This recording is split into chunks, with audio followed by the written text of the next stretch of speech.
Información independiente. Opinión independiente.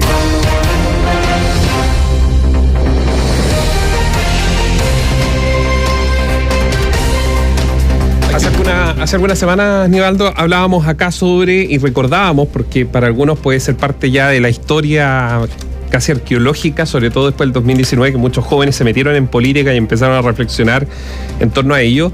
Lo que pasó con Michelle Bachelet el año 2015, donde se acuñó, luego de un gran encuentro de aquel oficialismo, por aquel entonces la nueva mayoría, del realismo sin renuncia. Y resulta que ahora, del 2015 a la fecha, reaparece tras dos cosas. El resultado del 4 de septiembre, con el que muchos de los puntos que estaban en la propuesta constitucional están en el programa de gobierno, y dos, el descalabro económico que dicen todos los economistas va a venir a partir de, que ya se está notando, pero con fuerza durante el 2023. Por ende no va a haber billetera. Si hablamos del pasado, hay que también mencionar una diferencia. El gobierno de Michelle Bachelet II tuvo mayoría parlamentaria. Tenía mayoría parlamentaria. Y pese a la mayoría parlamentaria, la situación de crisis que debió enfrentar le significó, por ejemplo, que buena parte de los diputados y senadores de la democracia cristiana se alejaran. Y por lo tanto en algunos momentos esa mayoría que estaba en la aritmética de los números no se expresara con los votos. Terminó siendo relativa.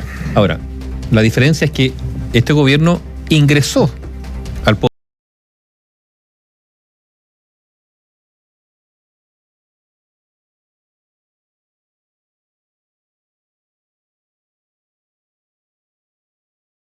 Realidad que lleva a contrapelo la realización del programa porque no tiene mayoría, porque la situación ha cambiado y porque las urgencias han pasado a ser distintas.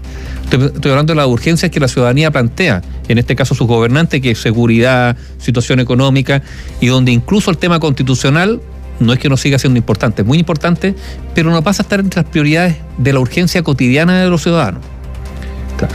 El realismo sin renuncia fue justamente ralentizar, porque tampoco es que hayan terminado. Igual el gobierno envió los proyectos de ley, incluso la propuesta constitucional de Michelle Bachelet se envió una semana antes que acabe el gobierno, pero se envió al Congreso. Es ralentizar los procesos. O sea, ¿a qué le van a poner? Como dirían los jóvenes, van a poner las fichas dentro del catálogo de propuestas, y a cuáles van a quedar, no que queden de lado, porque tampoco están así, pero que no van a tener viabilidad legislativa, por ende nunca van a ver la luz. Van a mandar un proyecto que es un testimonio. ¿Qué es lo que hemos escuchado como voces, digamos, incluso del oficialismo? Que los tiempos, las circunstancias, los recursos no dan para hacer muchas reformas, y que en 4 años de gobierno hay que escoger 3 grandes proyectos, enfocarse en ellos y dejar los otros como a mitad avanzados, planteados, pero asumiendo que no se van a concretar. ¿Y qué es lo que se ha hablado en el Palacio de la Moneda? Punto 1, la reforma tributaria, que ya está presentada, que forma parte del debate actualmente ya en el Congreso. Estarían las pensiones, que duda cabe que es una de las demandas que se ha establecido a lo largo del tiempo. Yo me atrevería a decir los últimos 20 o 30 años, prácticamente desde el regreso a la democracia, que este tema viene cada cierto tiempo apareciendo, que son las pensiones, con fuerza obviamente después del 18 de octubre. Y ahí está el espacio sobre el tercer punto, que debería ser agenda Ministerio de Seguridad y la agenda de seguridad en general. Reformas que se puedan hacer a las policías, reforma al Código Procesal Penal, en fin. Pero no habría espacio, por ejemplo, para el fin de la ISAPRE o en transformación en materia de salud.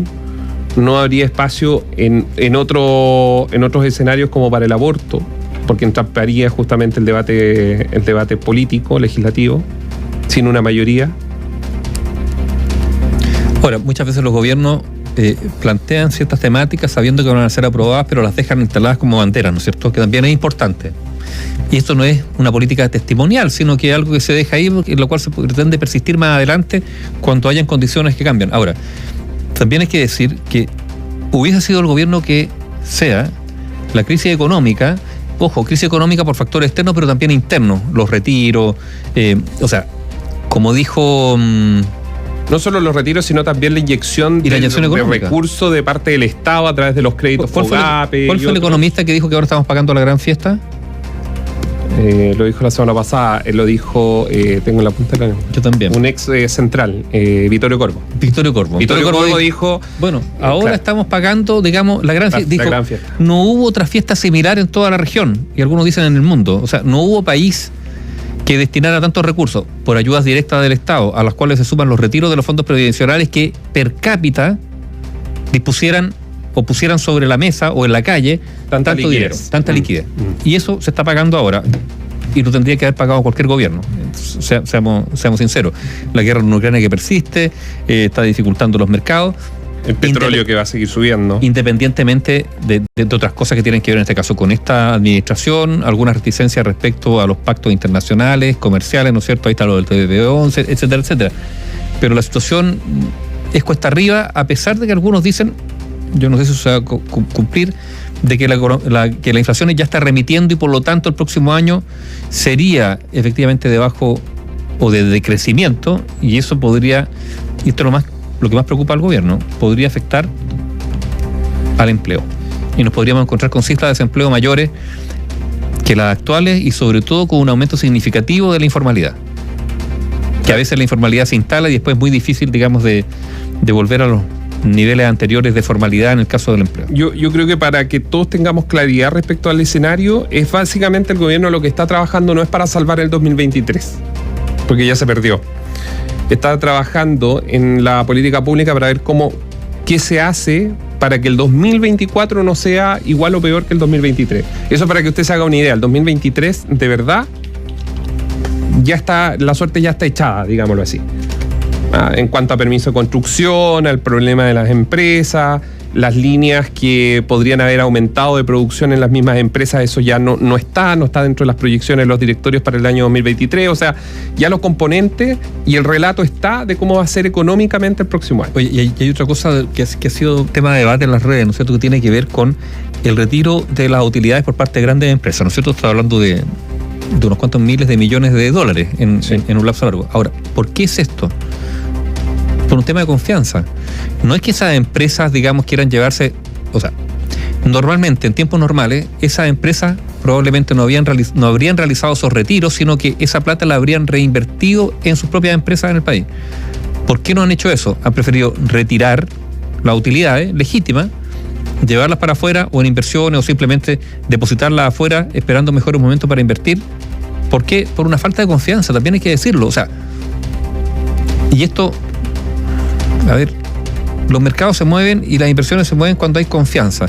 Recordemos lo que ocurrió con lo que significó en materia de debate constitucional, que podían cambiar las reglas del juego. Lo volvió a señalar, ojo, más de alguna autoridad, digamos, que es importante generar certeza para la inversión. Entonces, también está eso. Hay una menor inversión por incertidumbre. La situación económica también plantea escollos significativos a la inversión. Y Chile ha dejado de ser tan atractivo para la inversión extranjera como lo era antes. Y lo que tú señalabas, los permisos de construcción, que mueven mucho liquidez, están en el suelo. A mí lo que... uno no es economista, evidentemente, pero cuando uno conversa con personas que están en este rubro de las inversiones, que están viendo agentes colocadores, de family office, qué sé yo, la pregunta es: ¿cuál es la agenda económica? ¿Cuál es el relato y la agenda económica de la administración Boric frente a esta situación? ¿Cuáles van a ser los incentivos que se van a poner? Siempre al momento de, y en Reino Unido incluso se hicieron anuncios y eso finalmente Nivaldo le costó la salida a la entonces primera ministra de Reino Unido, porque los países hacen agenda y hacen apuestas en momentos de descalabro económico como el que estamos atravesando producto de la pandemia. Yo no he visto la agenda del gobierno. Sabemos que es una agenda impulsadora que va desde el punto de vista del gasto público para el próximo año. Pero ¿dónde está? ¿Cuáles son los incentivos? ¿Va a haber algún incentivo? Incentivo, por ejemplo, para que los directorios que van a ocurrir en el mes de marzo, por ejemplo, tomen decisiones estratégicas para el 2024 de ampliarse, de crear empresas. Viene ahora, Néstor, un debate sobre el presupuesto del próximo año. Sería lo lógico que en el contexto del debate sobre el presupuesto, el gobierno, para lograr la aprobación del presupuesto, en paralelo muestre una agenda de incentivos para reactivar la economía, con las pymes, con lo que sea. Es lo que hacen todos los gobiernos. Algunos dicen, oye, sí, pero están pidiendo que aprobemos algo concreto, un presupuesto, a cambio de promesas futuras. Como sea, porque también puede ser, es una lectura incluso, yo diría, mezquina, pero como sea, normalmente, en el contexto del debate del presupuesto, muchas veces los ministros de Hacienda y Economía dicen, mira, este presupuesto, ajustemos aquí, negociemos esto, pero ojo, esta carpeta está, y esta es una carpeta que trae tales y tales cosas para incentivar la actividad económica en los meses que vienen y eso también a veces tras bambalinas se negocia, algunos ajustes de esa agenda pro crecimiento o reactivación.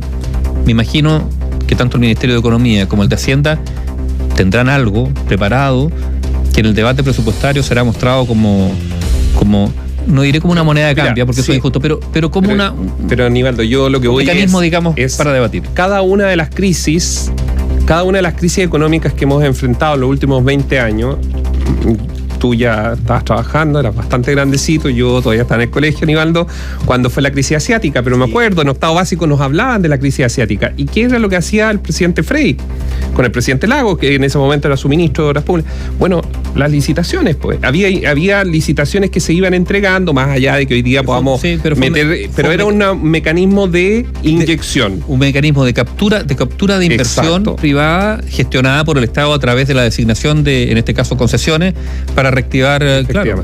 Entonces, claro, se buscaba cómo se dinamiza. ¿Cuál es la pregunta ahora que uno se puede hacer? ¿Qué tiene en mente el ministro Marcel respecto a dar garantías y cómo se le pone un acelerador para atraer inversión y que esta crisis que viene, que va a ser muy importante para el año 2023, que va a golpear particularmente, y como siempre en estas crisis golpea a las familias de clase media, de media emergente, ¿cuál va a ser ese relato? Y eso es lo que no sabemos.